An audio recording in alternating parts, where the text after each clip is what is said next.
Ndasubiriye kuguha ikaze wewe udahema kubana natwe amakuru n'ibiganiro vya minsi yose tudahema gushikiriza kuri ndebesha kure ya nyane nayo yacu ya Isange TV. Kuri Isange TV no tubashikiriza amakuru atandukanye avanye n'ibisata bitandukanye, igisata ca politiki, igisata cy'indero, igisata cy'enyene, igisata cy'umutekano n'ibindi byose, maze amakuru akabashikira ku gihe kandi atunganye bivanye n'amasoko yacu yizewe ni mu nyuma yo gukora amatohoza yimbitse. Reka rero tudatevye tubagezeho impfunyapfunyi aya makuru agira yibandeko. Diomede Barikunda aratabarizwa n'abagenzi inyuma y'amezi menshi mu gasho k'iperereza. Aha rero ni mu gihe abantu bakomeje kujyanwa mu maperereza atandukanye kandi rwose bakabugwa irengero. Igisirikare cy'u Burundi FDNB iragira uruhara mu rugamba mpuzamakungu rwo gucungera igihugu ca Equateur muri 2026. Naho mu yandi makuru turaza kubashikiriza ko inkuru iriko iravugwa na benshi kwa rukorero Generale Bunyoni cyangwa se rero ko Bunyoni yero kwa gifise ipeti rya general na cyane cyane ko rwose nubwo yahanuwe byagaragaye ko kwari ivyagahe gato. Reka rero tudatevye tubagezeho ano makuru ku buryo bw'idonido. Diomede Barikunda aratabarizwa n'abagenzi inyuma y'amezi amaze mu gasho kiperereza. Diomede Barikunda no umuyobozi ajejwe abakozi mu bushikiranganje bw'amagara y'abantu, Directeur de ressources humaines, ubundi azwi nka Somambike w'umupfasoni w'umukuru w'igihugu Angeline Ndayishimiye. Hano ku ifoto aboneka mu bahora baja gutegera Angeline Ndayishimiye ku kibuga c'indege, aho basigura ko iruhande rw'amabanga yo mu bushikiranganje bw'amagara y'abantu yari afise andi mabanga muri fondation umugiraneza canke mu biro by'umufasoni w'igihugu. Rero benshi mu bakora gutyo baba ari inshuti za hafi za Angeline Ndayishimiye.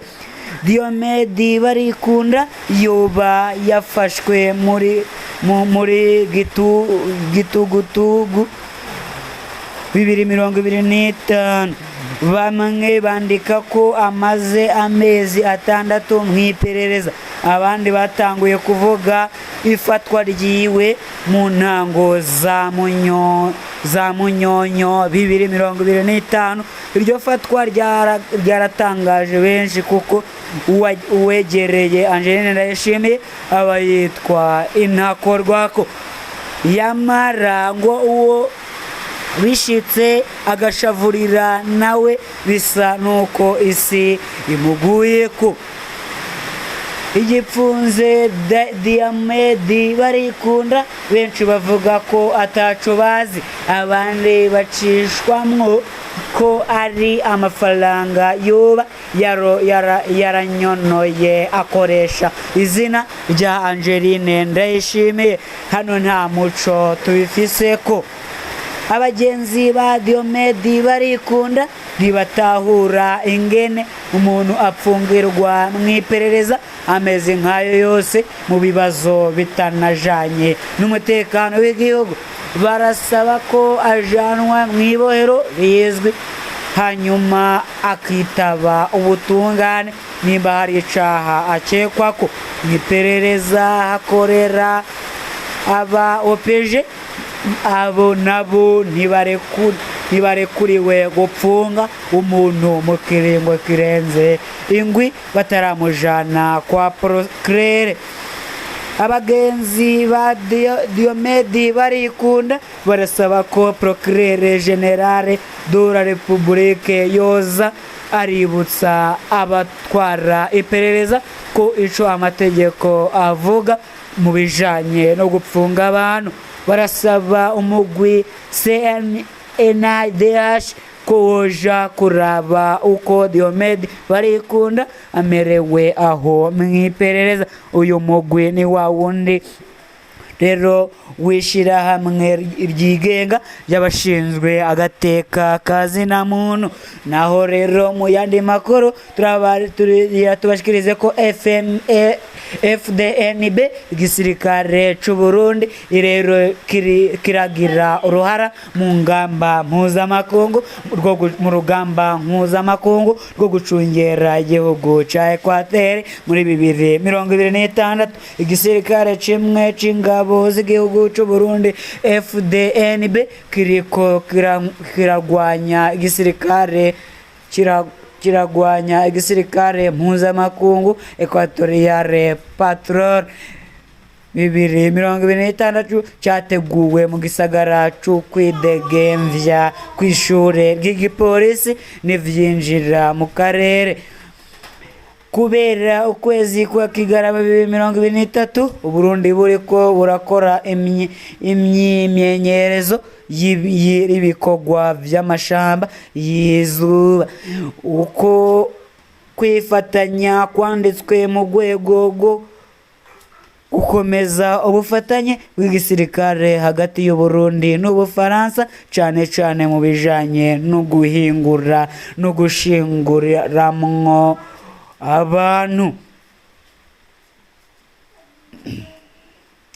Naho mu yandi makuru inkuru iriko iravugwa na benshi ni abatari bake baragira turashaka kumenya ko Bunyoni kwa gifise ipeti rya general canke n'umunyagihugu asanzwe nk'abandi, kuko ngo ntaho bigeze bumva leta ivuga canke isohora urwandiko ko akuwe mu mabanga y'igihugu, ngo kuko vyobafasha bamenya ko ari umunyagihugu nk'abandi, bomenya ko uko bamwisanzura ko canke mu gihe agifise amabanga y'igihugu ajejwe, nanone ngo bamenye uruhande bamushiramwo.